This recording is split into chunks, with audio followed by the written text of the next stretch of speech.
You are on. I think it's now. You're Okay, ready. very good.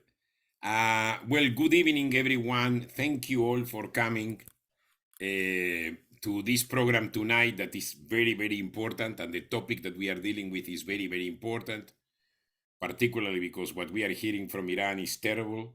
Public executions. Now we are hearing about a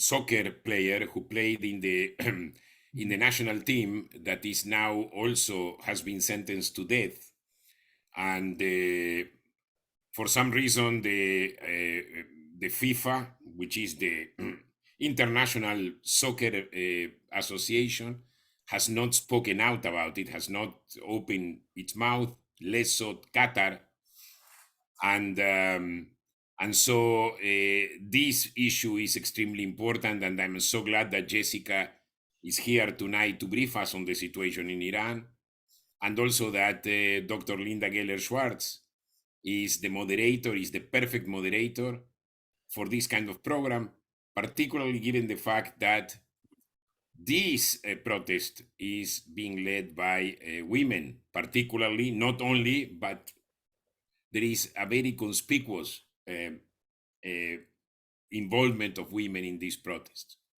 But let me go back a little bit to the Center for the Palm Beach Center for Democracy and Policy Research, where I'm co-president along with Steve. The idea of the center was to gather local scholars and stakeholders who live in our area and in South Florida in general. Of course, we accept other, we have also scholars from outside our area and outside Florida. And the reality is that today there are various great scholars from universities all over Florida that seek to give their opinions on a number of issues that affect our country and the world. Likewise, we have in this area retired individuals who had very successful careers in government and academia. For example, we have individuals such as Dr. Alvin Felsenberg, a former spokesperson for the 9/11 Commission, Professor Joel Levine, a former legal scholar and professor of philosophy at Case Western Reserve University, and great local scholars with great national reputation, such as Dr. Robert Ragville, who is a well-known Middle East expert, Dr. Joseph Olmer from the University of South Carolina, Dr. Sean Foreman from Barry University, who is a well-known Florida political analyst, Dr. Martin Sweet, who has a former professor at FAU Honors College, who is now at Purdue University in Indiana. And we have other people in our board and also as scholars, Dr. Kerry Healy, a former lieutenant governor of Massachusetts, and others. The focus of our center was on global and national democracy. Global democracy and democracy in the United States. The center has focused on several domestic and international issues. We publish countless articles and opinion pieces on issues such as the state of American and world democracy, world challenges, constitutional issues, voting rights, the US midterm elections, the war in Ukraine, Latin America, the Middle East, national security issues, abortion, cryptocurrencies, and other key topics. We have had not only articles, but we also had programs that actually debated many of these issues that I just mentioned. You can watch all these programs that have been taped, right, and read our articles in our website, which is www.palmbeachdemocracy.org. We are now planning future programs. We are thinking about having another program in February to evaluate the effectiveness of sanctions, and particularly regarding Russia, Iran, and Venezuela. We are trying now to bring a big name as a keynote speaker, and we have had some sponsors for this program as well. Now, the problem is that in order to continue to have these programs, we need financial support. Our organization is run purely by volunteers. The only paid person in our organization is the person who maintains our website, and other just small expenses like food and a few other things. So soon we would like to also start having our programs in person, and this is going to cost money. Soon a letter will go out asking for donations. Any donation at this point is good. It doesn't have to have a huge donation. Nobody is receiving a salary now except the person who maintains our website. I told you that. So you can donate directly by pressing the button donate, and then you can put your credit card, or you can also write us a check to the address that is on the website. Okay, the same website, palmbeachdemocracy.org, and you're going to see the bottom donation, whether you want to pay with a check or you want to pay with a credit card. In any event, without further ado, I would like to call on my co-president and partner and friend, Dr. Steven Sussman, who will introduce the moderator and the program. Well, thank you. Thank Steve, you. the floor is yours. Thank you, Luis. And thank you for explaining what we do and what we need to do to maintain the center. So thank you. Dr. Geller Schwartz will be moderating the program tonight, and Dr. Linda Geller Schwartz is on the board of the Palm Beach Center for Democracy and Policy Research. Before she retired, she was an adjunct in the Women's Studies and Sociology departments at Florida Atlantic University here in Boca Raton. Linda began her career as a senior public servant in Canada, directing the Women's Bureau in the Department of Labor, where she focused on a wide range of issues impacting women's equality, including sexual violence against women in the workplace. She is clearly well-positioned to moderate tonight. Linda currently serves as the chair of the Israel Advocacy and Combating Anti-Semitism Task Force, it's a mouthful, of the Jewish Community Relations Council of Palm Beach County. I can tell you, as a past chair of the Jewish Community Relations Council and as an active member, I see the work Linda does. I met Linda after she had already retired, but the work she does for the JCRC over the years on women's issues and anti-Semitism is stellar. So she's very well placed here tonight. And with that, I will turn this over to Linda to introduce our illustrious speaker for the evening. I want to add something, and I'm sorry to interfere. Linda is also the former chair of the Human Trafficking Coalition, and actually showed my students of American social problems and a video of Linda actually speaking about that. And I had several papers where Linda is widely quoted. So Linda is doing a terrific job. I'll remember that. On human trafficking, which is a very serious issue. Thank you, Luis. And thank you, Stephen. My goodness, I appreciate all your comments very much. But I have the pleasure tonight of introducing our excellent guest speaker, which we'll get to very quickly, Jessica Mami. And first of all, thank you for being here. Welcome to everybody for being here. Jessica's expertise on a combination of subject matters puts her in an ideal position to help us understand the meaning of these massive protests in Iran and give us some idea of where this may all be heading. Dr. Mami is an Iranian-Italian-American sociologist who is currently adjunct professor of sociology at American University. Her expertise is in gender studies, Iranian anti-Semitism, and technology. And her recent research analyzes anti-Semitism in the speeches and political activity of Ayatollah Khomeini.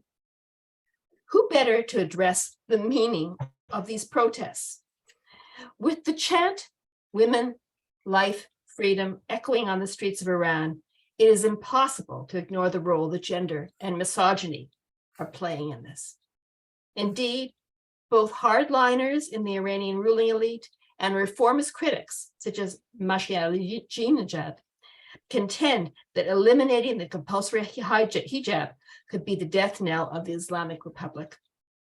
So maybe that is where Iran is heading, or maybe, as some have contested, these protests will eventually fizzle out, just as the ones did in 2009, 2017, and 2019. Jessica will enlighten us on these issues tonight, but just a little more background on Jessica before we start. She obtained her PhD in sociology at George Mason University in Fairfax, Virginia, and an MA in sociology from Catholic University of America. Her undergraduate studies were in computer and information science at the University of Maryland Global Campus. Jessica has been a research fellow and survey methodologist at the George Mason University Institute for Immigration Research and has served as a lead researcher for the American Sociology Association Minority Fellowship Program. Prior to her academic career, Jessica was a program assistant at the Solidarity Center, AFL-CIO Middle East and North African program. She is fluent in Farsi, in English, and conversant in Italian. And just recently, Dr. Memi has published a brand new book that focuses on social media platforms and the issue of shaming. The book is entitled Social Media Victimization, Theories and Impacts of Cyber Punishment, and it has been published by Lexington Books. Our recent review called it both timely and provocative. We'll put the title and information about the book in the chat so you'll be able to get it. And now I'll turn the screen over to Jessica. If you have any questions, could you please put them in the chat and we will have time to address them after Jessica's presentation. Thank you very much. Go ahead, Jessica. Thank you. Thanks for having me. And thanks for that very nice introduction. I appreciate it. So today we're here actually on a somewhat auspicious day when it comes to Iran. Linda, you did point out that this is very much a movement where the vanguard is Iranian women. And that has actually been the case since the late 1800s. The first case of a woman who was a leader of a reform religious movement called the Babi movement, unveiled in the late 1850s. And she and her fellow Babi leaders were executed. Since that time, Iranian women have continued to fight for their rights. And as you can tell, this is still going on. What I remember as a teenager during the revolution in Iran, where I grew up until age 14, was that in 1979, there was a very active grassroots movement that joined the revolution, because I'm not sure if people are aware, but the revolution initially had people from all political positions, leftists, very religious fundamentalists, business persons, professionals. And the reason was because everybody was politically disenfranchised. We had a one-party system and a parliament that was basically a rubber stamp. At the same time, I do want to say that from the top down, the Shah had made a lot of reforms to bring movements forward to give women some rights. For example, he moved family law from Sharia courts to civil courts. And this was really a bone of contention with the clergy. And he was on the brink of making a lot of other reforms with the help of some educated elite who were actually quite benevolent and looking to change the Sharia system to a secular system to benefit women, especially in terms of employment, divorce, the ability to travel, child custody, the right to abortion, and things that we deal with here as well. Unfortunately, after all the women joined the revolution of 1979, the first thing that changed dramatically after Ayatollah Khomeini took over was the rights of women. The mandatory hijab was reinstated, especially in public and in government positions. And I remember in March 1979, it was International Women's Day. Iran was still drunk on the freedom of, between the time the Shah left and between when Khomeini came, all these groups were working together towards one goal, which was ousting the Shah and creating a new democracy.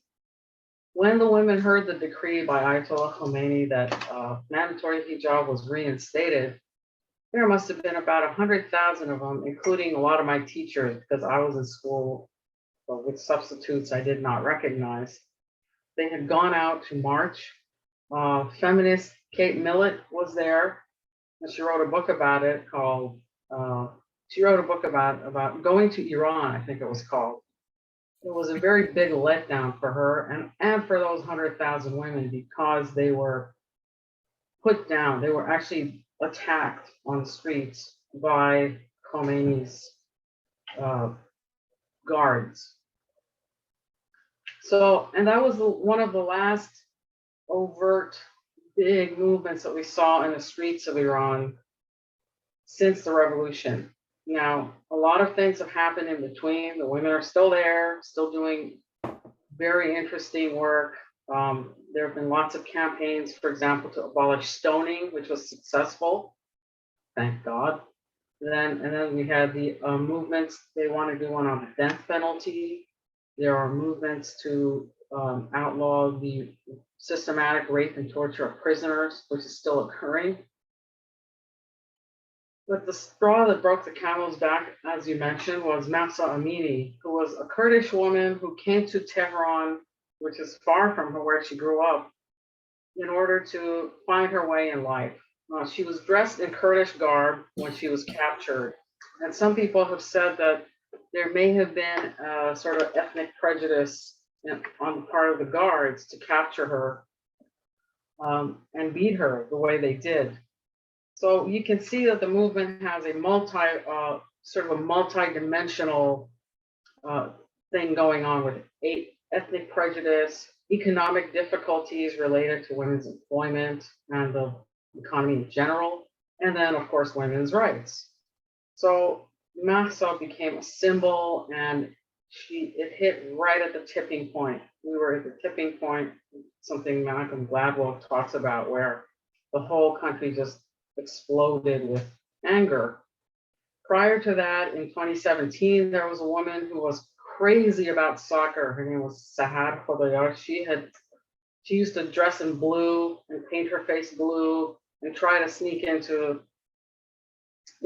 soccer stadiums, and that's illegal for women to watch soccer because they don't want them like near men being spectators.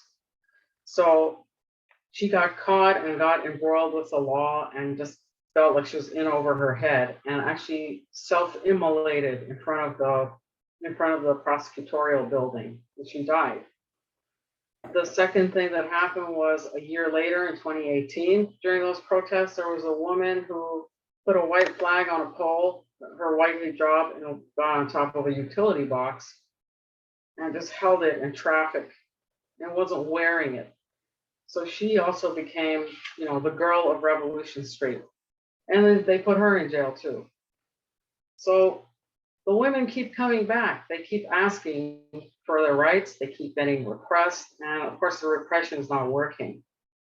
I do want to say that this movement since 2017 is one that where people have realized the government is not reformable because it has structural issues in its leadership, where everyone appoints other people who are in charge of monitoring the same people that appointed them. It's like a circular thing of power, a circular system to hold on to power. So even though we have a parliament and we have all these assemblies and councils, and they all pick each other, and they can all completely veto what the parliament says, and they can completely reject candidates who run for office. They pre-screen their candidates. So there is not a democracy, there is just the mechanics of democracy. And this is very frustrating for people. So since 2017, people have actually been chanting death to Khamenei, death to the dictator. Not, where's my vote, which was the motto in 2009, where people still had hope for reform, and they still had hope that maybe if we do this, our vote will count. So now we're in a position where, Khamenei is quite old now. He's been there since 1989, and there's a question of succession. And this makes everybody nervous because they've been so unable to create the kind of stability that casts power on, that doesn't depend on the cult of personality or sheer tyranny, that everyone around them is vacillating. So half of the people around them are saying, we got to crack down even more. And that one of those is Raisi, who's the new president. And then the other half are like, no, we'll just loosen it up a little. So on one hand, we heard, oh, the morality police is being suspended. And then it turns out that was not true. And on the other hand, you have 2 executions in the last week of people who were accused of killing Basiji security forces. But this is not clear.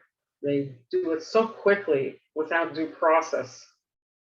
And it's infuriating. It's infuriating the population even more. So this movement is different. It's different, it's all encompassing, and people want basic changes. They want to change the whole system because they don't believe that it can be reformed. And actually, unless they do change the Constitution, it can't be reformed. So with that, if anybody has any questions, I'm going to conclude, but I do have a lot more information to, impart if people have already thought of questions. So I'll turn it back to you, Linda. Okay, I have a couple of questions I can start with, and then we'll Sure. open the floor. If anybody has any questions, they can put it into the chat or they can raise their hand. I guess, there's a hand symbol there, is there? Or we're few enough that you can Yes, just there is a hand symbol on the right. on the right. Okay, so On the right, and you people can raise the hand, and we know Stella? who Yeah, is. someone named Stella. but I'll start with a couple first, and then we'll go from Sure. there. And the Something reactions, if you can see on the reactions. reactions. Yes, I see the that. reactions, you can raise your hand. Yeah, but and then I'll see it on the screen, so it's not a problem. And Steve, as I'm looking at the chat, I think, if anyone wants to go there. I mean, I've heard people suggest that the 3 pillars of the regime are 1, opposition to the United States and the West, and 2, hatred and desire to eliminate Israel, and the 3rd is the hijab, the compulsory hijab. And if any of the 3 pillars are destroyed, that destroys the regime. So the hijab becomes so central to the Islamic State that they can't move on it. Do you have any views on that, Jessica? Yes. Actually, I think that is true. There's one school of thought that said the 3rd leg was not the hijab, but was getting rid of the Shah. But after the Shah was gotten rid of, we realized that really this is a pillar. And the way I imagine that is like, okay, if tomorrow they said, let's say hijab is no longer mandatory. Don't wear it in the streets.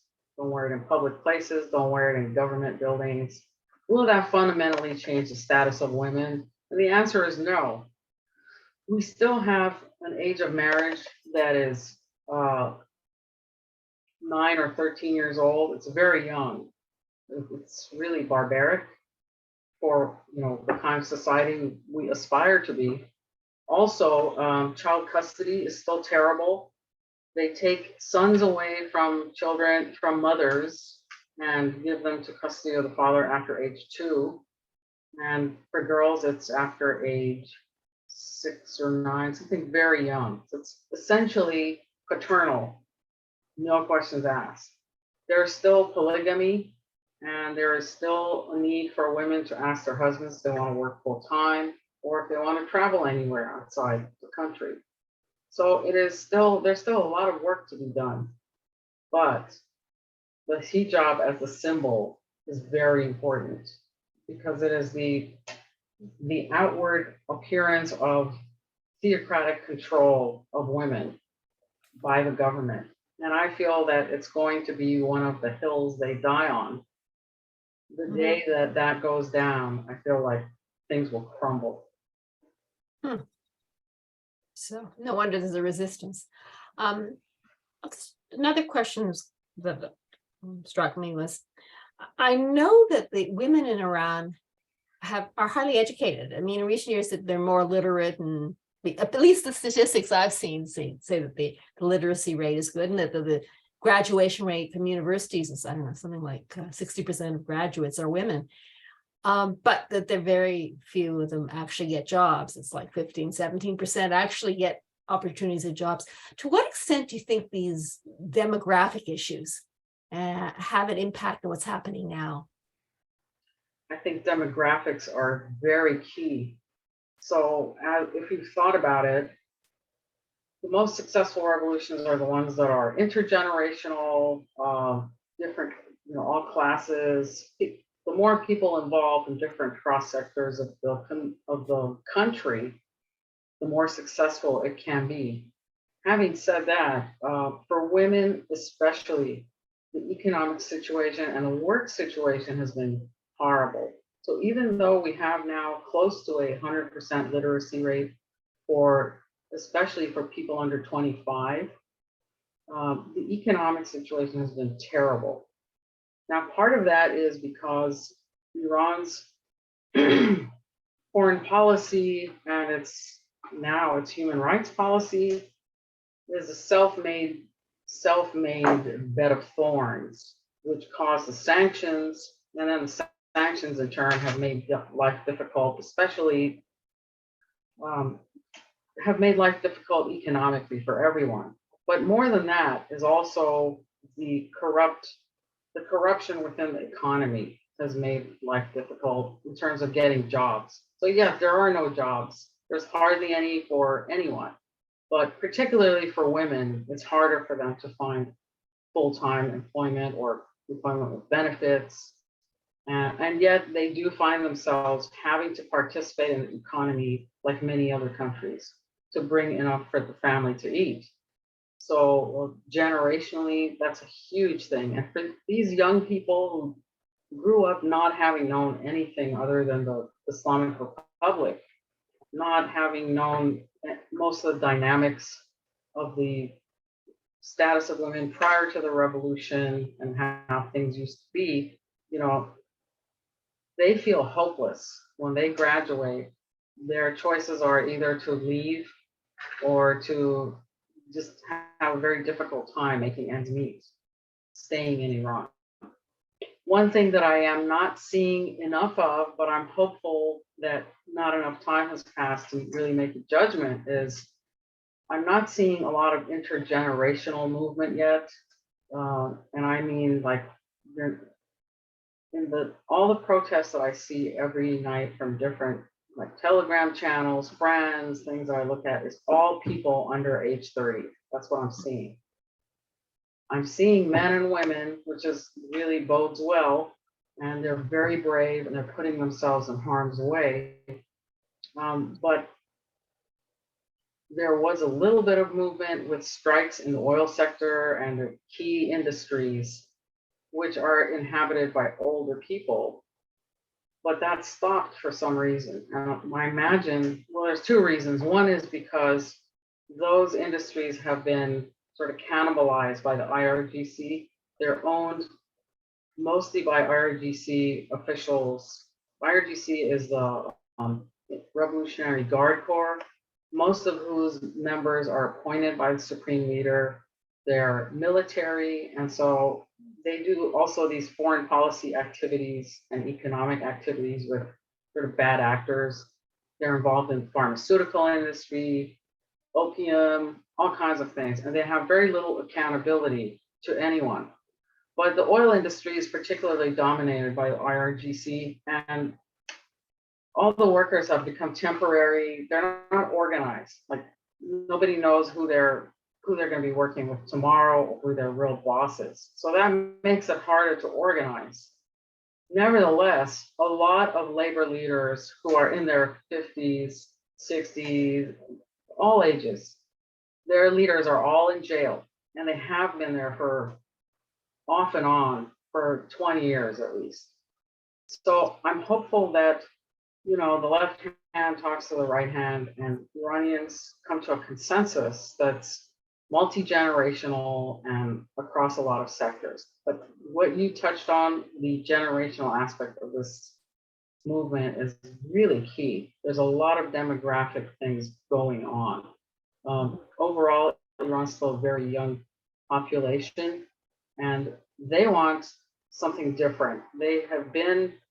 They're informed. A lot of them travel transnationally if they can. It's not forbidden. And they've seen how the rest of the world lives. And they're just tired of theocracy. That's what I believe.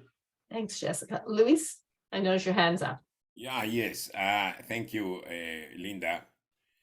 It's interesting because I think to a certain extent you are saying that, yes, I think women are playing a conspicuous role, but the problem goes beyond the hijab. It's basically living under a totalitarian regime based on theocracy. And the reality is that you said the two people executed have been two young people, male mainly, and now we are reading about this soccer player that I was really angry to see the Moroccan team actually, yes, raising the Palestinian flag, but not saying anything about what's going on in Iran, neither the FIFA. And I mentioned that in my question is, one of the things that I'm fascinated by, Jessica, is the fact that people have lost fear. That even the fact that more than 400 people have been killed, the fact that there are public executions is not deterring people. There is an element of anger where people just they say, I don't care. Where, the slogan, give me liberty or give me death, becomes very real, right? I'd rather die than living this life of slavery. Now, another thing that I've seen, and obviously that is based on my readings, is that there is a crack inside the Iranian elite. The reformers, the people who followed Khatami, have been very critical of these executions. Do you see any chance that the regime eventually will collapse? Any chance that at least there will be a sort of reform, some sort of a transition into something temporary that eventually would lead to democratic elections, or at least, a more moderate, more like a soft dictatorship in the near future as a result? I know you don't have the crystal ball, but I wonder, Jessica. Your crystal ball is as good as mine. But I think that the way the government is structured right now, it's not reformable. And people really picked up on that after two things happened. One was after the Green Movement of 2009, where the reformists actually spearheaded that movement because they were angry about election irregularities, where the elections are just mechanics. They're irregular. And people realized that they were angry about that. And then after the JCPOA was instituted, Iran actually did get a windfall of its own money that had been sequestered in the West since the time of the Shah. But what it did was it sent all that money to Syria and spent it in the Syrian war. So that really made the population angry as well. And they concluded with those two major developments that this government is not reformable.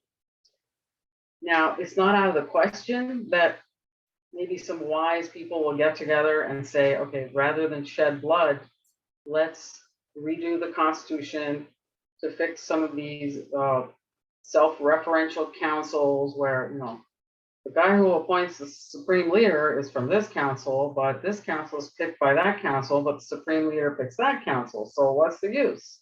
Because it's all sewed up, If they want to do a new constitution, have something like that, like a assembly to reform, it's possible. But from what I'm seeing, the way this government is run, they are power thirsty, and I do not believe that they would give up for any second. As a matter of fact, the people within the government who are now vacillating are mostly vacillating because they know this supreme leader is going to change soon. And they don't know if the person that comes in is going to scapegoat them, no matter what they do. That is another difficulty because the succession was not done properly. Ayatollah Khamenei basically groomed his son to become a successor, but his son is very cruel and he's not a competent leader for that kind of position. So nobody likes him. Nobody views him as a legitimate successor. So from what I'm seeing, I think it's more likely that clashes must be had.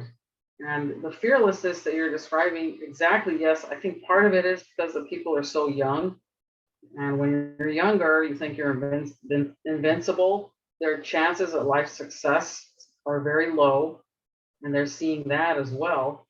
But also, if you look at the kind of mobilizations that you see that people do now, if you get on some Telegram channels like Radio Free Europe and watch every night, they mobilize very strategically in small groups that, in a way where they're trying not to get caught. And yet they do, of course. They're trying to cope with how much the security enforcement is going on right now, how severe it is. And they're adapting their tactics. But as you know, it's a very scary situation. And now that these executions have started, I've been telling people who are here in the United States or any other country for the United States, I tell people, call your representatives, which I've done numerous times. Call President Biden or write to their office and ask them to not suspend, but to officially terminate the JCPOA, to announce that it's over, because the goalposts have been moved so many times. And now the track should be the human rights track. What I heard the other day from the State Department was, oh, we're still negotiating on the JCPOA and keeping human rights as a separate issue. These are not separate issues. It's the same regime.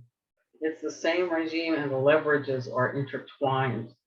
So I tell people, tell them, if you're in the US, end the JCPOA officially. The other people from other countries, ask them to recall the ambassadors, until the slaughter stops. The only thing that we can do out here is to demonstrate through our international system, like what the wonderful thing that happened today was a group effort by many different countries, introduced by Canada. Now Iran is off the UN Commission on Status of Women, and now they're going after bigger goals. For example, Iran must be ejected from FIFA. If you ask me, they should never have been allowed because they segregate by gender their stadiums. They say women aren't allowed to watch games, FIFA games. They're not allowed to watch those. This should not be allowed in international sports. So now it's sort of like a snowball effect. Activists have been heartened by this international effort to remove them from the UNCSW, and we keep going. But everyone needs to call their representatives. So I hope that answers your question a little bit. I think, Steve, you have your hand up too. Yes, I have a general question. Can you explain, unless you've already done it, a little bit more about this so-called, what we read about, the morality police beyond the hijab? Is it really such a thing? What is meant by the morality police? Oh, the morality police is an arm of the police whose job is to go around, and it's usually men in uniforms or women in black chadors with a badge. They are official, and their job is to go around and look for women who are improperly dressed, and a lot of times they find them and they bring them to a center where they're educated on hijab, like they show films, they're harassed. Sometimes, like Masa Amini, they're beaten. So, and they do this like, if your first offense, okay, I'll just give you a fine and let you go. The second offense, I'll really harass you. You get re-educated. Third offense, you might end up like Masa Amini. So really, there is a morality police, and the state views it as incumbent upon themselves to monitor how you're dressed and how you're going to behave. One of the problems is it's so subjective, really. For example, if you look at the videotape of what Masa Amini was wearing, it was very modest. She was wearing a headpiece, only a little bit of hair was showing. Her skirt was long. So these things often become just a way for people in charge to harass women. That's what it becomes. There is a morality police. Thanks. Thank you. Another question. You talked a little bit about what we could do. In other words, call our representatives and in terms of informing them that the JCPOA should be officially terminated and to focus on human rights. In general, what position do you think the U.S. government should take on all of this? I mean, there's always a discussion of how involved they should be in I mean, in the past, they've said they shouldn't get out there and criticize and support the protesters. It might backfire. There's always been that argument out there. And of course, on the other side is there should be loud and clear where the U.S. stands on these issues. If you could talk a little bit about that and your views on it? Yeah. The reticence to really be involved has been out of the critique of anti-colonialism. A lot of professors and great thinkers here are divided.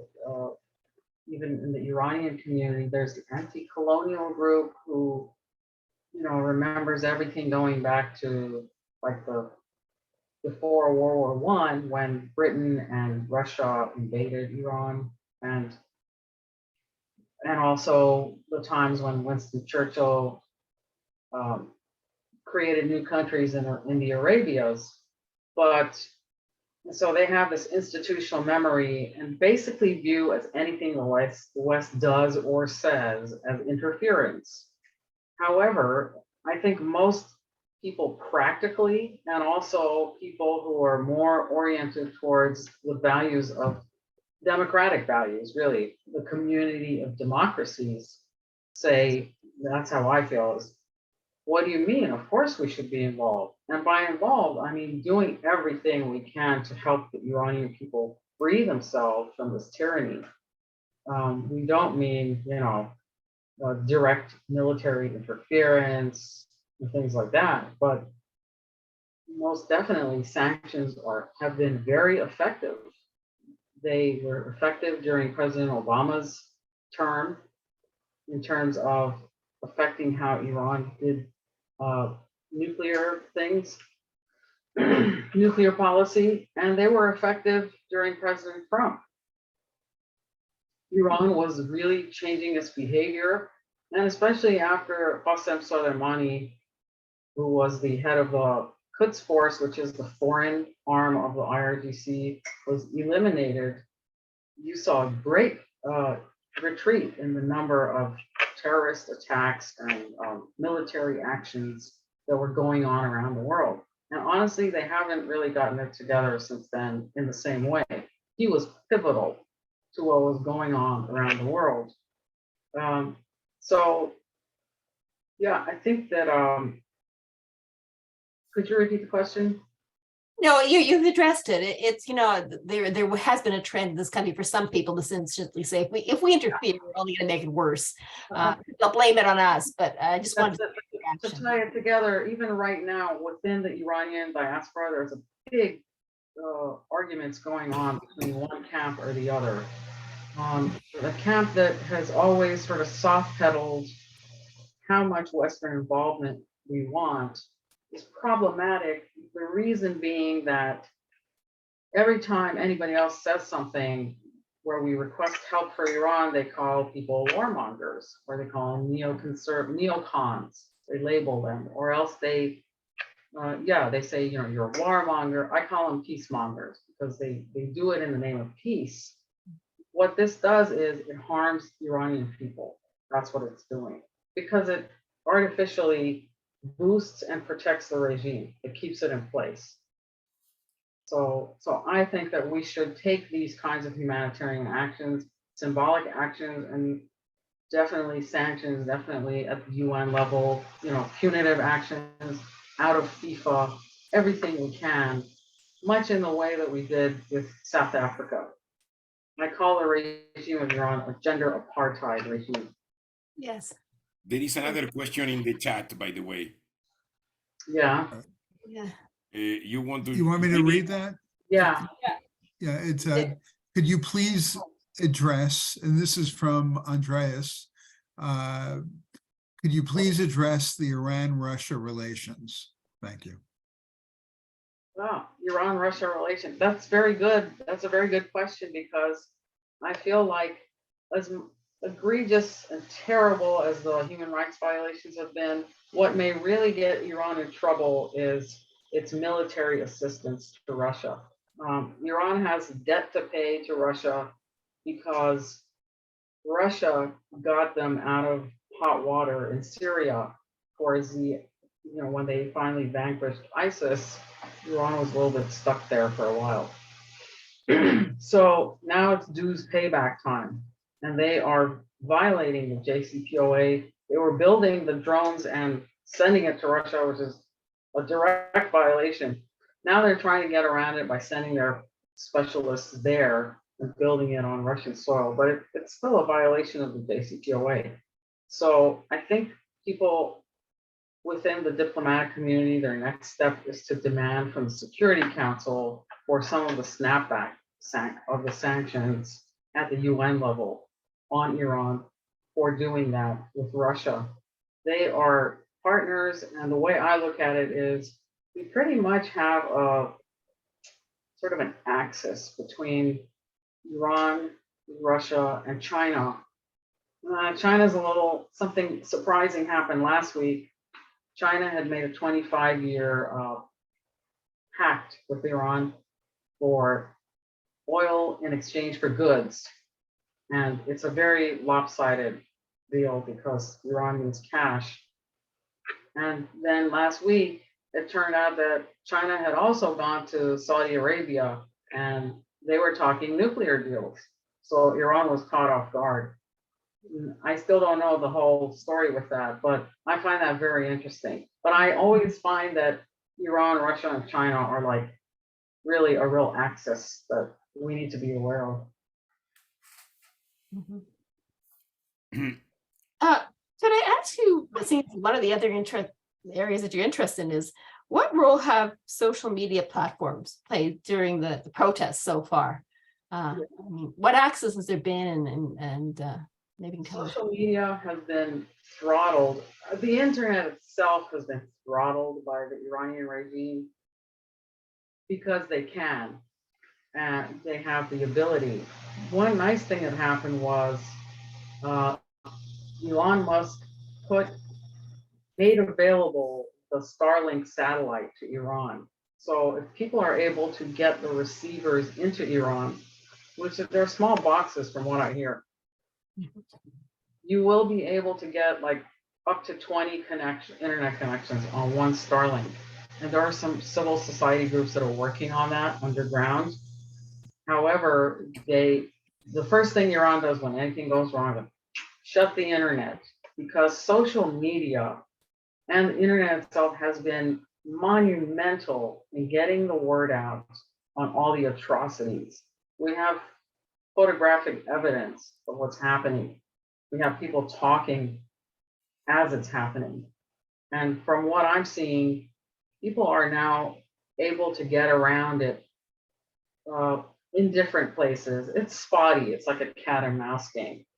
There are some US nonprofits that are helping with that. There's one called Havana Tech, which has been helping Iranians basically flout the internet shutdown. Social media has been crucial for connecting the protest movement to what's going on, to the outside world. Let us know what's going on. On its own, it's not enough. If it's a leaderless thing that's just driven by social media, after a while, it just falls apart. But as a part of an organized opposition, it is crucial for doing any kind of organizing activity. And it's been very helpful to have that. Thank you. Are there any more questions? I believe, no, just a comment, Jessica. The Russia, China, Iran, the Russia and China involvement is very dangerous because they basically are promoting these dictatorships because they don't care. For them, the way they see the world today is democracy versus dictatorship. And so they really don't care. And they don't want to be accountable to anything. But the question is whether eventually, but if the Iranian regime collapses, there is nothing Russia or China could do. That's the reality, you know? I have a question which is weird.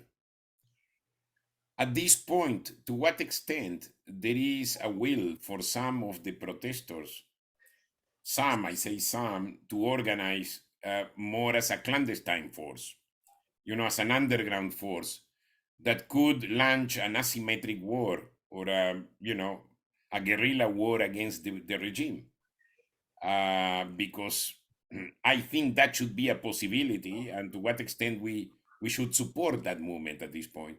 And talking about the JCPOA, Hillary Clinton actually made a statement against the JCPOA, and I think Biden was asked, Blinken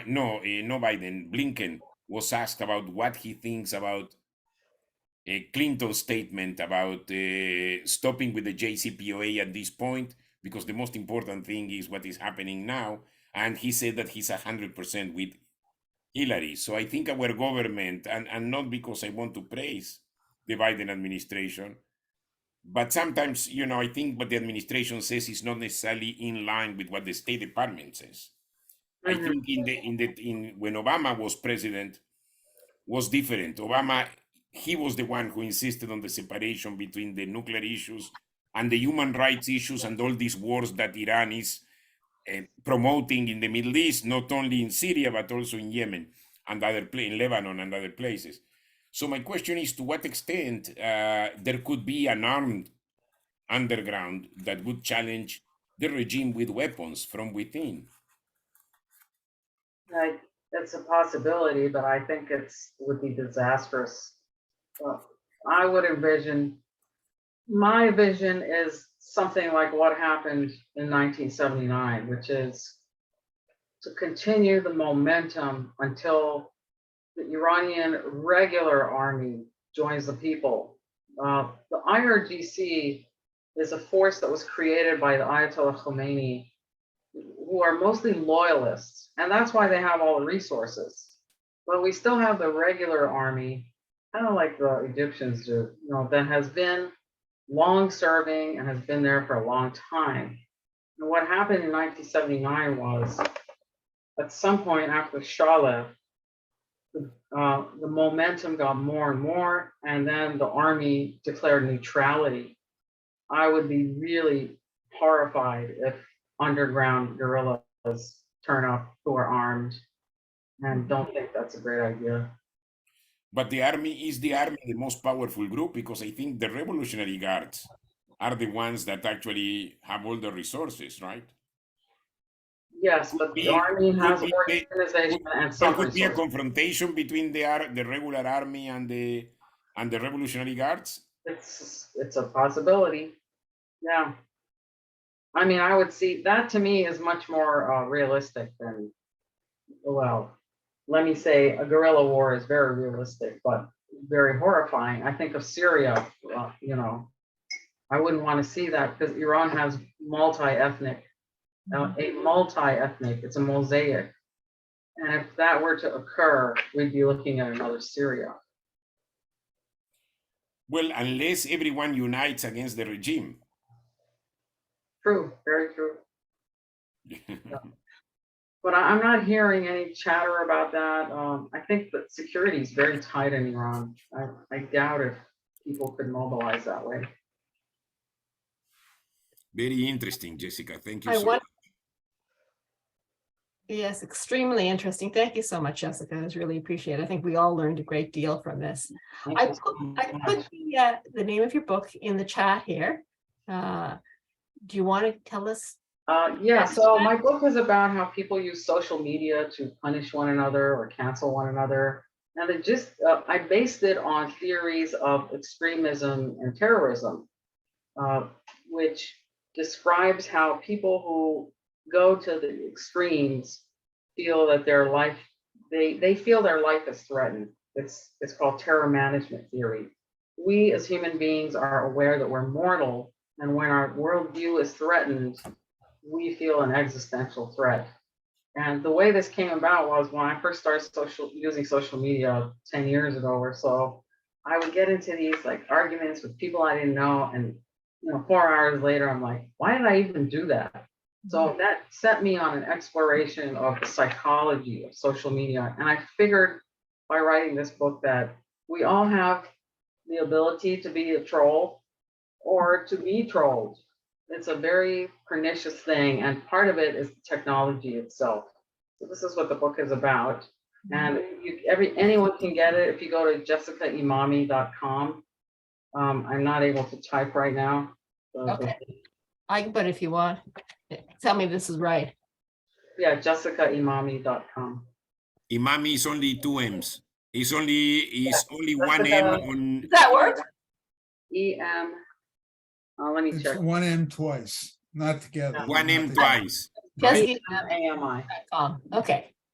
Yeah, it's everything. The link is It's there. also on Amazon, I noticed, so it's Yes, fantastic. it's on Amazon. So the link there is goes to there's actually, if you go on my website, there's a 30% off coupon code.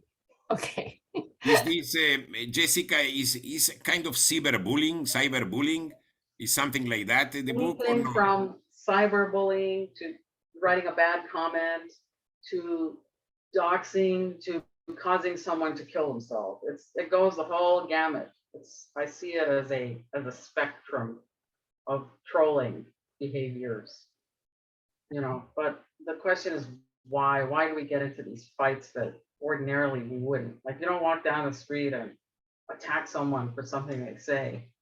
So the first thing is we don't realize that we are on a medium. We're actually doing public relations. We're not communicating the way we talk. And then the second thing is we come across viewpoints that are so different from ours that we feel existentially threatened and react instead of really deliberating. It's a very bad deliberative platform. Very good point, by the way. Very good point. So basically, the social media has contributed to the polarization that we are experiencing. Very much so, yes. And I think that, I have an idea coming up for, maybe some people have thought of this, but the old being traditional method that someone named Joseph Verba had written about for how we do civic engagement was based on traditional relations in brick and mortar, workplaces, places of worship, friendship circles, and everyone who had these cross-cutting relationships would get together and work on a specific cause, even if they weren't best friends, ordinarily.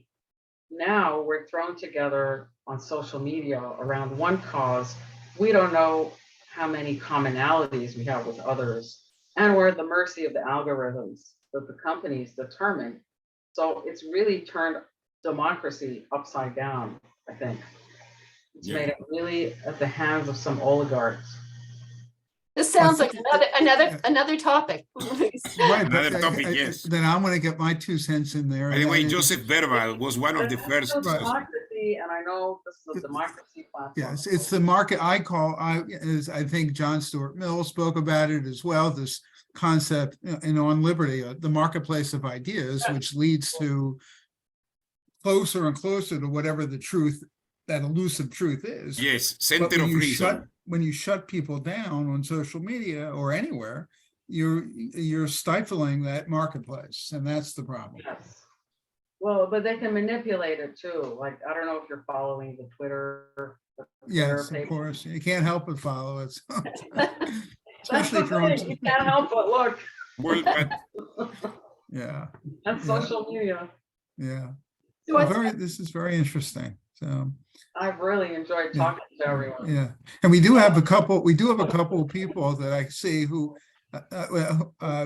may be new. So we'll reach out to those here who've not attended before. And if you guys have any questions, those of you on here who have not been here before, please feel free to reach out to one of us as well.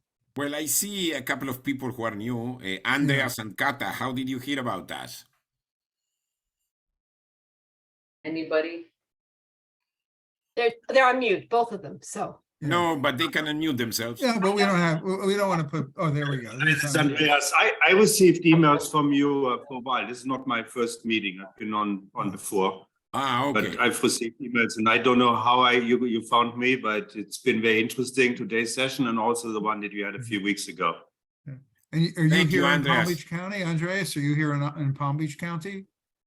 Yes, I am. Yes. Mhm. Okay. Okay, Sing on. terrific. Thank Terrific. you. Thank you so much, Andreas, Yeah. for being here. Yeah. And Kata is mute. Okay. I enjoyed your talk on the election results. That was fascinating. Oh, yeah, thank you. Yeah. It was terrific. And Uh, we will have more programs. And one of the programs that we are planning at this point is the effectiveness of sanctions, which is something that Jessica already touched. And we are targeting at this point Richard Haas Oh, as a possibility. good. If we can get him, it would be a great thing. Fantastic. Yeah. But let's see how it works. And somebody from the Treasury. So let's see how it works, if it works. Luis, do you want to, Luis or Linda, would you like to close this out? Yes, I will be happy. Well, Luis, do you want to do it or? What do you say? Close us out. Do you want to? Linda, you want to say something? Just I simply want to thank Jessica for her time and for, it feels wonderful to have someone who knows in depth the situation in Iran and having lived there, and then also it gives it a different sense. We read a lot in the papers. I've been reading day and out, watching TV. I have an entirely different feel right now. So thank you very much. Really appreciate well, it. and Jessica speaks Persian, right? And you came at Yes. age 14 to this country. Yes, yeah. Well, fantastic English. I don't know how you got rid of your accent, but That's good. Well, Richard, I actually went to an English school. Luis, you went to English school. Okay. Luis, you came at an older age, so that's why you speak yes. with the accent. Well older, but still 14 is not that young. Yeah. For No. languages, it's not that young. Yeah. I still have a Canadian accent. What do you want? I still speak like I'm from Philadelphia. What can I tell you? You speak French too, Linda? Yes. Ah, good. Oh. Oh, wonderful. Well, I thank you, Jessica, Linda, Thank thank you, you so much as well. And I thank those in attendance tonight. I thank my partner in crime, Luis. And thank you again, Jessica. This was fascinating. You're a terrific speaker, and it was a pleasure meeting you. It seems like we go in the same circles, but this is the first really time we've met. appreciate it. So thank you very much. Good night, everyone. Thank you. Good night. Annalie, good to see you. Bye-bye. Bye.